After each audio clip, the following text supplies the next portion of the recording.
2024 সালের লোকসভা নির্বাচনকে সামনে রেখে মাতৃশক্তিকে একত্রিত করতে গত 9 জানুয়ারি প্রধানমন্ত্রীর হাত ধরে ভারতব্যাপী শক্তিবন্ধন কর্মসূচি হাতে নিয়েছে বিজেপি। সারা দেশব্যাপী এই কর্মসূচি সফল করতে 9 সদস্যের একটি কমিটিও গঠন করা হয়েছে। রাজ্য থেকে এই কমিটিতে রয়েছেন ত্রিপুরা প্রদেশ বিজেপি সভানেত্রী পাপিয়া দত্ত। রাজ্যে ইতিমধ্যেই শক্তিবন্ধন কর্মসূচি চলছে। ত্রিপুরা সহ সমগ্র পূর্বাঞ্চলে এই কর্মসূচি সফল করার দায়িত্ব দেওয়া হয়েছে পশ্চিমবঙ্গের বিধায়িকা শ্রীরূপা মিত্র চৌধুরীকে। বৃহস্পতিবার রাজধানী আগরতলার প্রতাপগড় ইংরেজি মাধ্যম বিদ্যালয়ে স্বসহায়ক দল এবং এনজিও এর মহিলাদের নিয়ে চায়ে পে চর্চা অনুষ্ঠানে শক্তিবন্ধন কর্মসূচির আয়োজন করা হয়। উপস্থিত ছিলেন শ্রীরূপা মিত্র চৌধুরী, আগরতলার পুর নিগমের mayor Dipak Majumdar, deputy mayor Monika Das Dutta, BJP সদর শহরাঞ্চল জেলা কমিটির সভাপতি অসীম ভট্টাচার্য সহ অন্যান্যরা।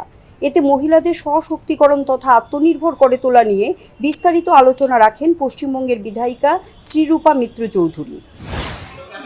8 মেম্বারের একটি কেন্দ্রীয় টিম গঠন হয়েছে।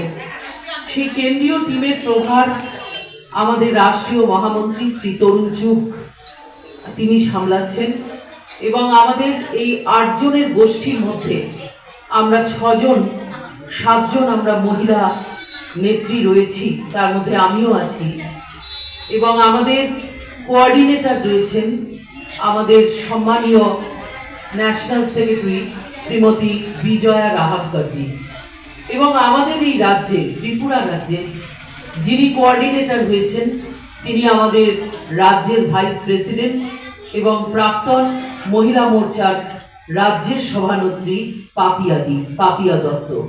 এই বিষয়টা আপনাদের অবগত করলাম যে এটা একটি রাষ্ট্রীয় কার্যক্রম এবং সেই কার্যক্রম সারা দেশ জুড়ে চলছে।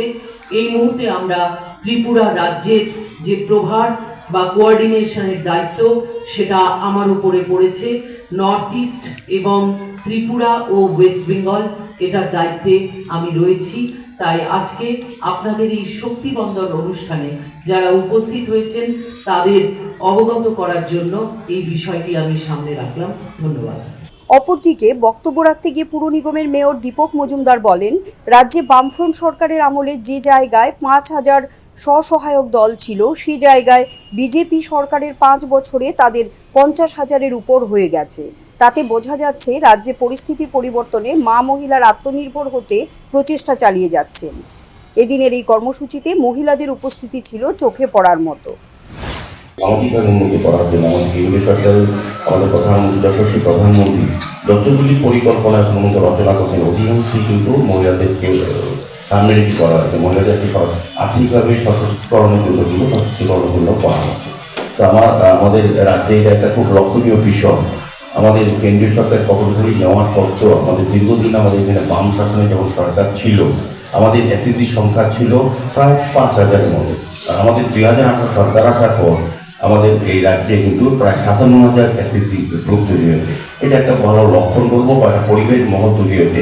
এই রাজ্যে যার যার কর্ম করার মতো একটা পরিবেশ তৈরি হয়েছে। মহিলাদেরকে সশক্তিকরণ করার ক্ষেত্রে আমাদের কেন্দ্রীয় সরকার আমাদের রাজ্য সরকার আমরা কিন্তু চেষ্টা করছি প্রতিনিয়ত প্রতি সময় আমাদের দলের তরফ থেকে ভারতীয় জনতা পার্টির সমস্ত উইংগুলো চেষ্টা করাচ্ছে মহিলাদেরকে আমাদের প্রধানমন্ত্রীর নির্দেশ অনুযায়ী চিন্তা দিশা অনুযায়ী মহিলাদেরকে এগিয়ে নেওয়া, মহিলাদেরকে আত্মনির্ভর করা, মহিলাদেরকে আর্থিকভাবে তাদের সচ্ছলতা পরিবারে আনা। আর্থিকভাবে সচ্ছলতা আনলেই আমাদের রাজ্যে আমরা দেখেছি সারা রাষ্ট্রে যদি যখনই কোনো পরিবার মহিলাদেরকে সম্মান প্রদর্শন করা, মহিলার শক্তিশালী সেই পরিবারের শক্তিশালী হয়, যে সমাজ সুন্দর থাকে এবং রাষ্ট্রীয় ব্যবস্থা আরও মজবুত হয়। রাষ্ট্র ব্যবস্থার সঙ্গে যত বেশি মহিলাদেরকে আমরা অংশগ্রহণ করতে পারবো তত ক্ষেত্রে কিন্তু আমরা শক্তিশালী হবো। সেক্ষেত্রে আমি বলবো যে আমাদের যে এসএসজি গ্রুপে যারা মহিলারা আছেন আমরা রাজ্যে দেখেছি বিভিন্ন আমাদের যখন শিল্পমেলা হওয়া বিভিন্ন ফেয়ার দেখেছি তাদের অংশগ্রহণ এবং তাদের যে তৈরি করার জিনিস বা তাদের যে অংশগ্রহণের মাধ্যমে যেসব প্রোডাক্ট বিক্রি হয় এর জন্য খুব আকর্ষণীয় থাকে, গুণগত মান থাকে এবং তাদের মধ্যে মহিলাদের যে কাজ করার চিন্তা ভাবনা আছে তাদের যে